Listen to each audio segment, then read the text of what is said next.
of a kind of squishy poke composition that DRX have on their side. That will offer some disengage for them. But I'm not sure if this is the composition to play that kind of style with. It's going to be interesting to see if they can make it work here as we are going to hop onto the Rift for game number 1. The blue buff. Pyoshik is going to take a lot of damage. Comes down to the smite, and Pyoshik will pick that one up.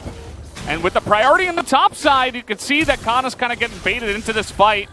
And Kingen still has flash. He doesn't even need to use it there. That is really unfortunate. Kingen going to shut that down from Solka. The other thing that does, you know, it provides some safety for him, but also it stops the other... Oh, man. I don't even know what to say about that. That's unfortunate. Kingen's still in an awkward spot. Doesn't want to get walloped here. He is going to try to flash it, but misses it. And it ends up being a kill for Faker in the end, so a really nicely timed roam here. Faker's really trying to help all his lanes right now. Which is pretty great. However, Pyoshik's back again. You got the red buff here on the Udyr, and Pyoshik is getting really aggressive. A solo kill in the jungle. Now we got a 2v2 down on the bottom side. The Killer Instinct comes in. Teddy's just trying to get out of dodge, but he cannot. As the straight-up 2v2 kill will go the way of DRX.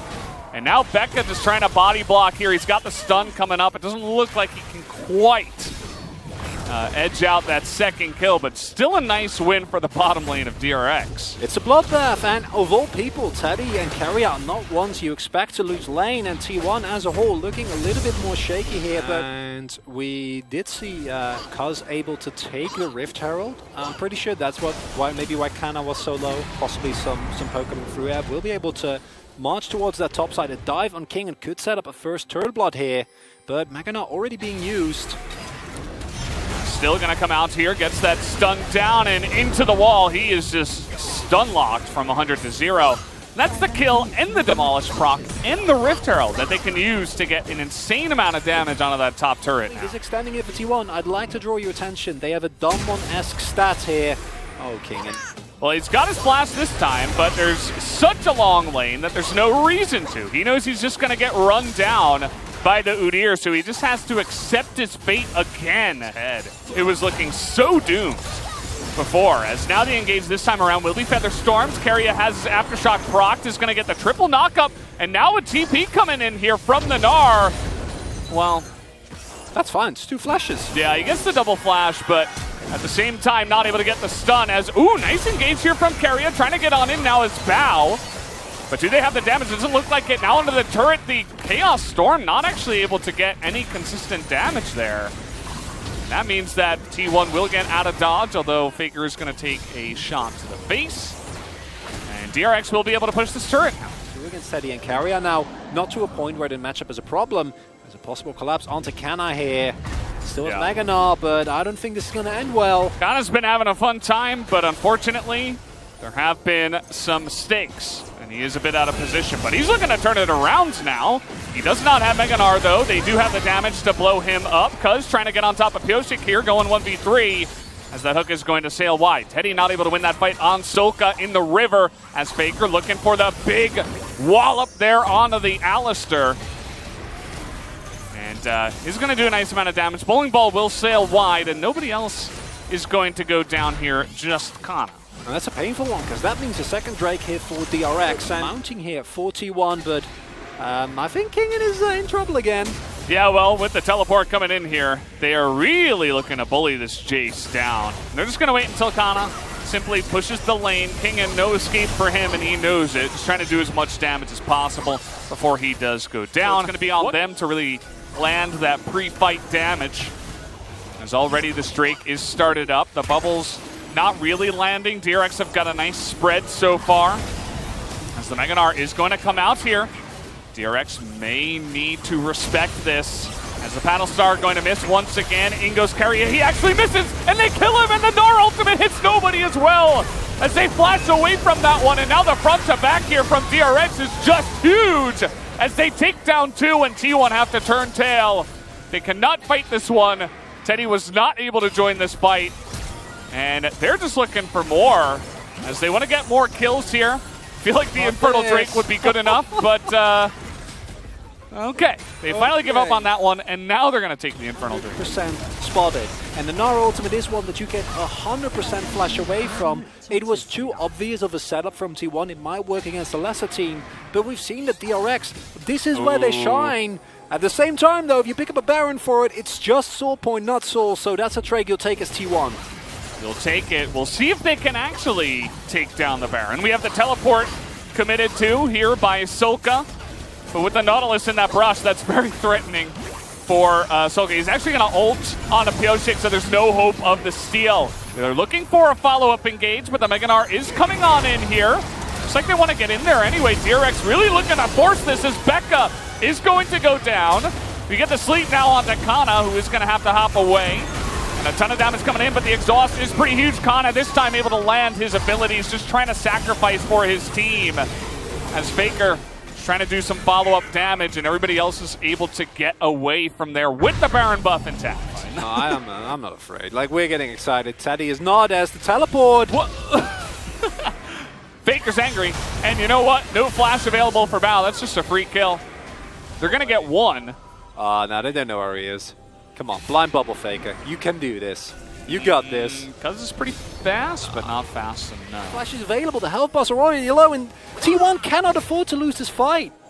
If you give away Infernal Soul here, it might just be game over. We'll have to wait and see how this one goes, but no Meganar. Faker's low. The burst coming in. Can Cuz steal it is the question, and he will! Cuz will steal the Infernal Drake and give them a chance at winning this game. As the sleep will come in. Not sure about this follow-up engage, but they do get the Drake at least and deny the Infernal Soul from DRX. And you can see the back off here. They're wanting to turn. They find Cuz, but he's just way too fast. That's not the guy you were looking for. And the Baron continuing to go down here. Just looking for this one. All 5 members of DRX just grouped up onto this. The sleep will come in, and they could look for this fight as Becca gets a huge knock-up in the front line, and Keria already dies. Although the damage does come out here, but take a look at Teddy. He's so low, and he's just going to be burst down by the Lilia. Do they have the damage, though? Cuz is actually in that back line, and Faker stays alive for the entire time. All the other carries on the side of DRX do go down. Really nice stopwatch, though, from Pioshik staying alive. This is such a close fight, and Faker's going to take it down in the end with a double kill, as T1 will pick up the ace. It's one at Cathian Rain, and he just dies because he gets ulted into the wall and then Faker blows him up. As this might just be the fate of Solka, although that bubble is going to miss. The damage not quite there. The flash, though, from Teddy is enough, and they nearly get Becca on the back side of this. T1 are just, they've got some nerves of steel right now. There is the spot. They know that this is happening. Poke is available. Yep. You see DRX. Pretty hesitant to get on in here. We'll see if the Alistair, he gets knocked up out of the Hex Splash. Not sure if he was actually going to commit to that, but man, that just puts the nail in the coffin on that idea. As okay, we got some poke coming out here from DRX. Trying to stop them from coming on in here. Faker, a little bit of an awkward spot. In comes Bao. They're looking for the follow-up engage. They have enough damage to immediately take out Lilia, and Faker is just stacking up the kills at this point in time. One of the two, because the other one will carry that fight. Really clean vision denial here from T1. They brought all the control wards to this push. And there is just nothing, there's no way for DRX to see what direction Faker's going to come from. So this is just like Zoe's playland right now. She can do whatever she wants. And she's going to do stuff like this. 2 Infernal Drinks. That hook was a little bit doomed. Pioshik, though, okay, he's going to get the sleep, but he immediately dies. 0 follow-up from DRX. That's going to be the front line going down. And T1 looks like they may have just opened up this game. And we'll be able to take this down unless we have the insane stop from DRX. It's a 7-man sleep from Pioshik there. Jokes aside, you can't follow up there. The front line is too big. Oh, no. Now they're just getting pounced on here. Bao not able to get out of dodge. Cuz he's just even going to live. As Bao's doing some crazy things, as the Kaisa does here in the late game. But at the end of the day, he goes golden, and then he goes gray screen. Becca will survive, but at the end of the day, DRX will not. T1 picks up a huge win as, okay, Jace. Ends up being Jace, even after being camped in the side lane over and over. It didn't matter. The damage, yeah. And they don't give it to us. This, of course, does make a lot of sense. The 2v2 is kind of awkward, where you will be able, as Sorka, to build just a lot of magic resist, and then the consistent poke that comes out from the T1 bot lane. But let's see what happens here in game number 2. As we will hop onto the Rift once again. Is it happening? Oh, it's happening. Oh boy. No surprise here, guys. As the flashes all coming in, 2 from the side of T1. They're really trying to force this. And not even going to land that second spear. But they're going to be able to get this proxy going here for Kana and make life difficult for King to start off. And just immediately punish him as Kaz? Ghost is going to come in here. He's trying to get him off the wall. And with no flash available, it's a little bit awkward for Cuz with a flash over the wall now from Solka, who, oh man, he's going to get kited out here. No flash on the Syndra. The flash comes in now from Faker. The sleep coming in. The damage will be there. First blood to the Zoe, as Kana now is going to move forward. This is the veteran lineup, okay? True. These guys are like, instead of 17, they're like 20. But still, compared to Faker, well, yeah. As we do have a tree down on the bottom side, Becca looks like he's just dead. Not sure how that one started, but still it's a 2v2 kill, this time in favor of T1's bottom lane. So, again, as I mentioned, no flash for Kingen, no escape. And that's just what that's going to mean. And Faker finds Pyoshik. I don't know if he can get any help from his team, but he's at least being annoying here. Sputtered. He's going to be helping out Faker here. As now we're looking to turn the tides potentially onto Kana, who does not have his Dominus. That's going to be the Gnar into the wall. We got the Horsey on top of him, and there's no escape for him now. So at least DRX is able to trade a kill back in very similar fashion. I like Howard kill the Meek there at the end to maybe sustain up for a little bit longer. Ooh, gonna miss on that one, but he lands the bubble. No flash available for Solka, and with the Everfrost, you might just go down. And yes, he does. As now the ultimate comes out here from the Hecarim, the flash a little bit optimistic there. He had Keria coming in, so probably on the comms. Heard the shouting and thought maybe there was a chance, but it's just a trade of kills and a denial on the Rift Herald for DRX. He's even gonna hold on to his ultimate there, so pretty fine, as Keria just taking a beating here from the cow. Actually trying to turn this around. He's going in. Look at him. He's going 1v2, and he sets up the kill now for Faker. And that is the presence you need. Mountain. You're feeling very good. Oh, not again. Well, he's just... even Cuz is getting in on this one. Faker's like, yeah, you can have it this time. I'm fine with that. And he still has the Rift Herald, guys. Listen, so I think this is where the trumpets start playing, and... like, oh, this is not the game you're looking for. As DRX, it was a very hard-fought game number 1. Yeah. And honestly, this is why we don't see Renex and Italy go through drafts. Right? Actually, you're right. You know, you've actually been improving. I really appreciate that. Leroy Jenkins. Cuz is actually just looking to solo King in. Gets the flash available. That's a nice little exhaust that Faker was able to pick up. Ignite comes in, and more sparkles. Is just barely able to get him. A bit more, and Pyoshik with the Q spam can get some damage done, but oh boy. Oh, he's going to find him there, and we have the stun lock coming in. See you later. Spear from miles away for huge amounts of damage. Now Becca's going to have to ult here, and it's just chaos on the Rift. Nobody can get away from T1. Becca not even able to get through the wall, and that's 2 free kills right before the Mountain Drake. And Keria is just laughing at you. I mean, this is impossible for King and Bound to do anything, even to the support. Do you think they have any idea? Oh, Faker checks it! And now, actually, Keria might die here. He's got the Aftershock going, though. Will he survive through 3 people shelling onto him? Looks like the answer will be no, but it doesn't matter. He survives for long enough, and everybody else on the side of DRX will die. Teddy 1v1ing the Gnar here.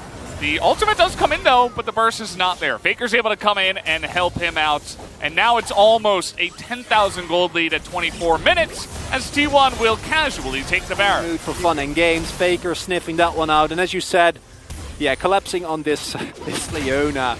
I don't know about that one, Chief, as they throw everything into him. It doesn't actually do anything. Cuz is there. Faker is there. The teleports are immediately channeled, and as soon as it's not like a 5v2, as DRX, you know, like, this is over. Right, we're so far behind. There's just no way that we're gonna make this work. As I'm pretty sure Bao just Blows up. Oh, so this is why they didn't have a Kaisa. I see. Oh. Okay, good to know. Yeah. He does cleanse, but he doesn't flash. There wasn't really enough time to react to that. Oh, Observer's at it again. Where is everybody? They're all here in the brush again.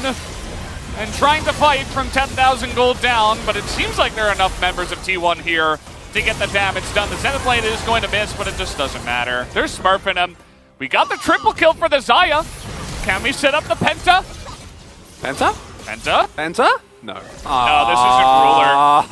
No. They just keep doing this.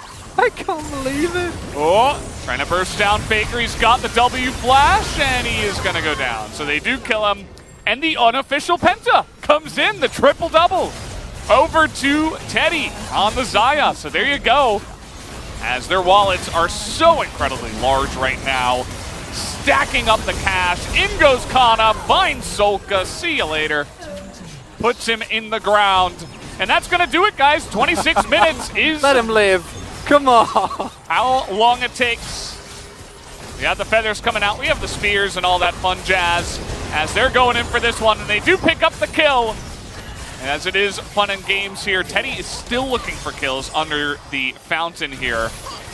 As there you go. He's even going to survive. T1 dominate them in game number 2. We know that they can perform. We know that they are incredibly strong. And yeah, that is a very different game here coming out from Teddy, who this time got to play in a composition that actually, wants to get close